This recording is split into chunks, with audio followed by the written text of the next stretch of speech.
Mr. Trump.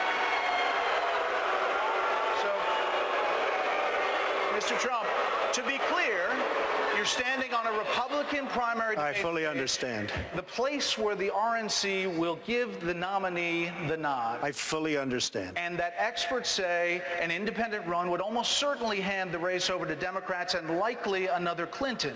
You can't say tonight that you can make that pledge. Move on. You're not going to make the pledge tonight. I will not make the pledge at this time. Okay. All right. That's what. Senator Rubio, when Jeb Bush announced his candidacy for presidency, he said this: there's no passing off responsibility when you're a governor, no blending into the legislative crowd. Could you please address Governor Bush across the stage here and explain to him why you, someone who has never held executive office, are better prepared to be president than he is? Governor Bush, you have insisted that you're your own man. You say you have a life experience uniquely your own, not your father's, not your brother's.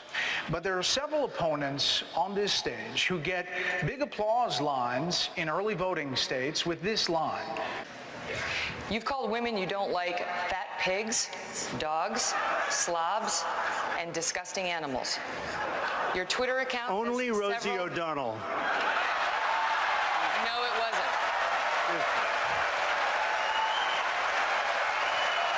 Your Twitter account...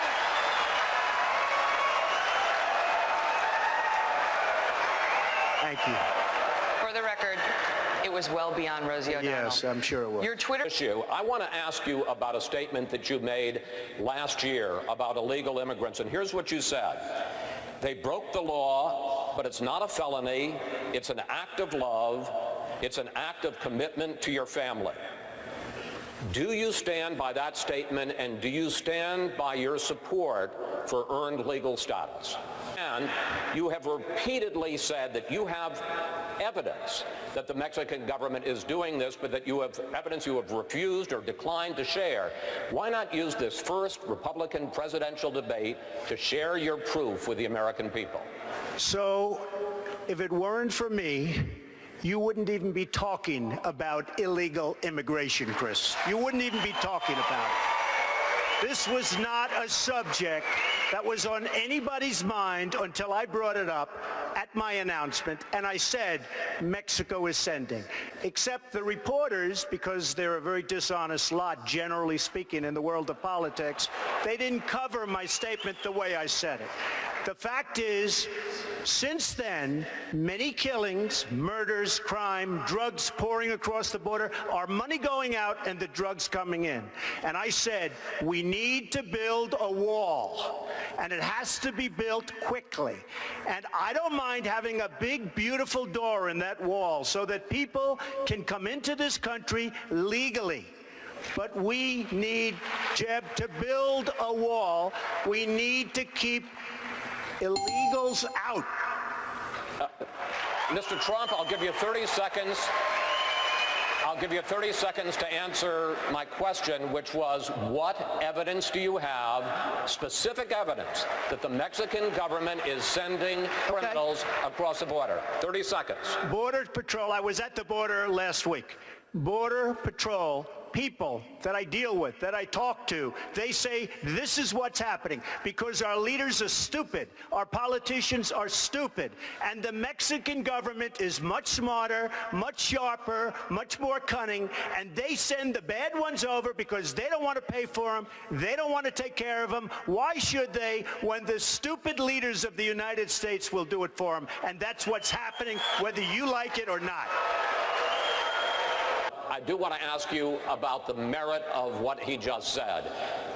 When you say that the American government is stupid, that the Mexican government is sending criminals, that we're being bamboozled, is that an adequate response to the question of illegal immigration? Chris, first of all, I was just saying to Chris Christie, they say we're outspoken. We need to take lessons from Donald Trump if we're really going to learn it. Hey, here's the thing about Donald Trump.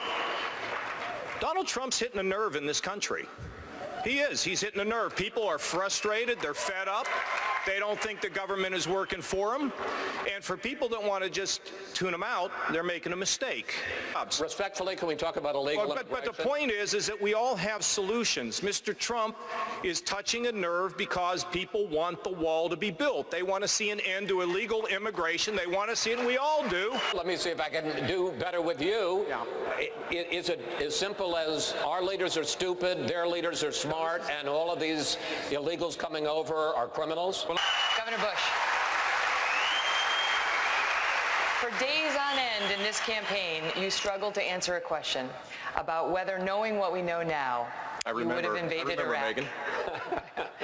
I remember it too. Fear not, you may rue that request. Mr. Trump, Obamacare is one of the things you call a disaster, Complete disaster, yes. saying it needs to be repealed and replaced. Correct. Now, 15 years ago, you called yourself a liberal on health care. You were for a single-payer system, a Canadian-style system. Why were you for that then, and why aren't you for it now? First of all, I'd like to just go back to in July of 2004, I came out strongly against the war with Iraq because it was going to destabilize the Middle East, and I'm the only one on the stage that knew that and had the vision to say it, and that's exactly what happened. The But on Middle East Obamacare? became totally destabilized. So I just want to say, as far as a single payer, it works in Canada, it works incredibly well in Scotland. It could have worked in a different age, which is the age you're talking about here. What I'd like to see is a private system without the artificial lines around every state. I have a big company with thousands and thousands of employees, and if I'm negotiating in New York or in New Jersey or in California, I have like one bidder. Nobody can bid. You know why? Because the insurance companies are making a fortune because they have control of the politicians, of course, with the exception of the politicians on the stage.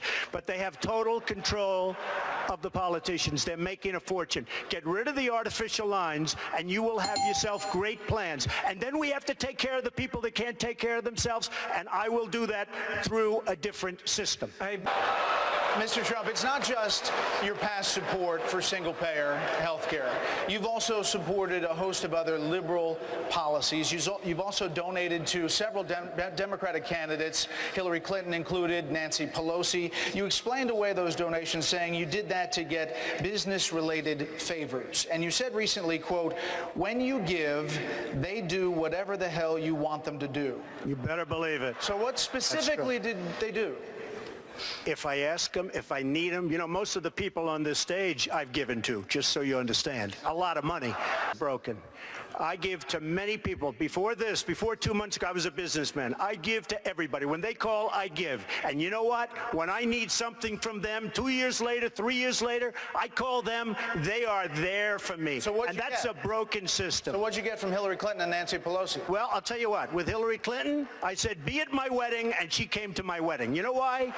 She had no choice because I gave. Thank you. Hold on. We're gonna move on. We'll come back to you, Governor Walker. Just 1 second on this, though. We spend a lot of time talking about Hillary Clinton and pitting us back and forth. Let's be clear. We should be talking about Hillary Clinton on that last subject, because everywhere in the world that Hillary Clinton touched is more messed up today than before she and the We have many questions to come.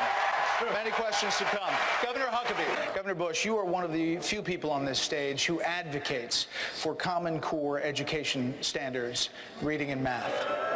A lot of people on this stage vigorously oppose federal involvement in education. They say it should all be handled locally. President Obama's Secretary of Education, Arne Duncan, has said that most of the criticism of Common Core is due to a, quote, fringe group of critics. Do you think that's accurate? No,